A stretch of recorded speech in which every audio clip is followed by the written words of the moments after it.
Okay? Now, there are variations that people go into when that type of event takes place. There have been people say, when the judge enters a plea of not guilty, they'll say, is that a judicial determination?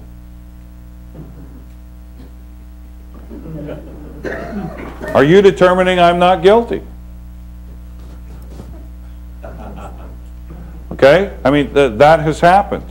Now, the events that went on and on and on, I mean, I think the transcript you sent me was about like that.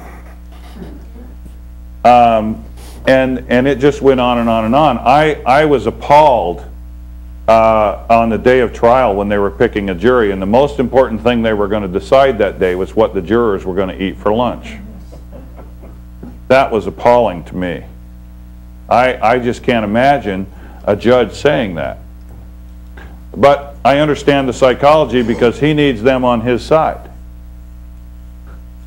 Okay? One of their favorite things to do as prosecuting attorneys is to pollute the jury pool.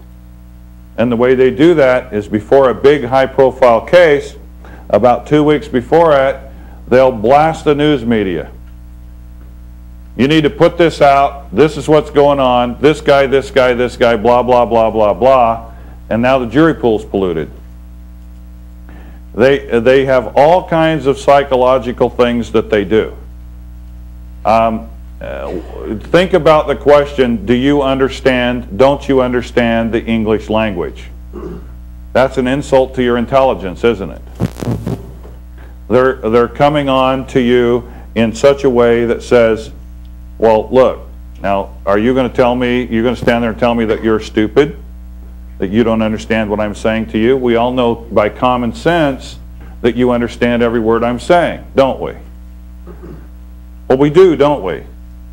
But we can't say that, can we? Because what he's talking about understanding is he's saying, do you stand under these charges? No, I'm not going to stand under those charges. They haven't been verified. Because society is the injured party. Where are they?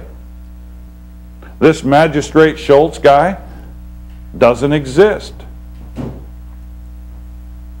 Okay? He has not even had an oath of office, is my understanding. He was deputy sheriff.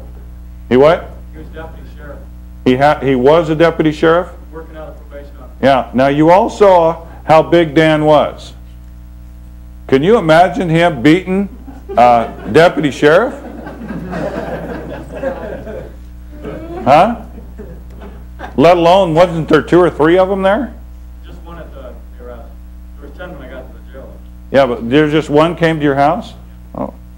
Well, you might have handled him, I don't know. Okay? So that's the way that it works. And you know, again, it's much more serious. We try to make it as imposing, as serious as we can, but just because of the nature of the meeting, you know, it's not nearly as serious as it is. But let me tell you, you get if you're sitting there with a ticket in your hand or some kind of case in your hand, and you're about 3 away from being where he was, that's a different situation. If I handed you all a citation when you walked in the door and I've said, here in about 2 hours we're going to start litigation in these matters and you better figure it out. Okay, because when we call your name, you're going to come up here and we're going to fine you or throw you in jail.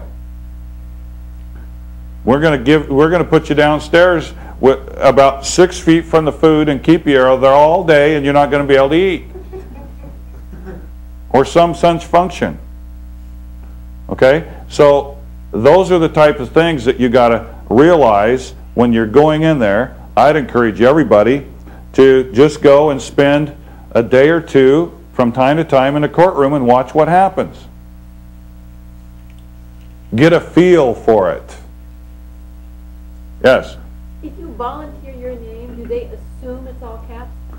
Well, no, I believe this. That's a good question. She said, if you volunteer your name, do they assume it's the all caps name? No, I believe that when they call your name, it's the all caps name. And when you come up and say, my name is such and such, or they ask you, is your name such and such, and you say yes, I believe that you just took the place of the dummy. The straw man. Okay? You were named or available to take his place. Right? I believe that's where the transition happens. That's why when I said, when the judge asked me, are you so-and-so, I went immediately, did you catch that I didn't answer him? I said, what is your name, please? May I have your name, please? Okay? Now, think of the words, may I have your name? Will you give me your name? Okay? Now I've got it and I'm controlling it. Then I can ask him the next question. Do you have a claim against me? Some of the judges say, I'm not here to answer your questions, you're here to answer mine. Well, I'm confused. I've accepted this matter for value. Why am I here? What is my remedy? So you're into a situation where if you can think of the questions and keep the basic fixed few questions in your mind as to what you're going to do and how you're going to do it, then you create a situation that you will always have an answer for. Yes? Will they ever insist that you give your name? Will they insist that you give your name? They will do so by saying, if you don't give me your name, I'm going to call the next case and you have failed to appear. Okay? We've had judges that said, well, if you're not such and such and I don't know who you are, then just go sit down because you got no business here. Okay. You called this case. There's a phonetic spelling of my name. I'm here in regards to that matter. These are all answers that you could give. I know people that walk in and say, give their name, I'm here to contract. Who's first? It's a matter of what position you want to take. Your Honor, my name is Sam Davis. I'm with I'm the counsel of record for the National City Bank here in Massachusetts, and we're here on our complaint in this civil action against Mr. Wilson here, and we're asking for relief of his obligations to us and other damages as the court may award, sir. Thank you. Well, this is the first that I've been able to review this summons. This is Mr. James N. Weigel, is it? Mr. Weigel is present. Is Mr. Weigel a defendant in this action? You mentioned to Mr. Wilson. I'm sorry. Is it Mr. Weigel, sir? Yeah, yes, I don't have the document James in front N. Weigel. of me. I realize I'm working off the only yes. original here, Counselor. Yes, Your Honor. Yes, Your Honor. I believe it is as the document states Now, there. is Mr. Weigel in the court today? Your Honor, I have no idea. I'm just counsel for the bank. I see.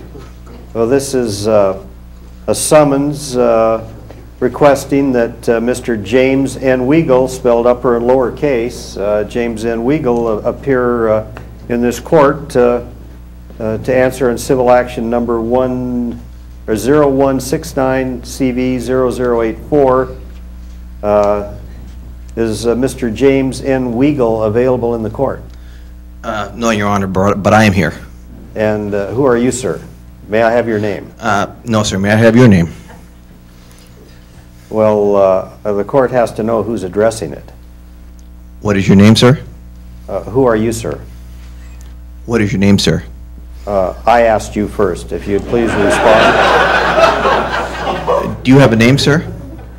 Your Honor, if I may, I would move for default judgment immediately. If this gentleman is not Mr. Weigel, I would move that he has failed to appear at the proper time, and the bank, Your Honor, in all reality, is entitled to default in this matter. Now, are you a third party in this action?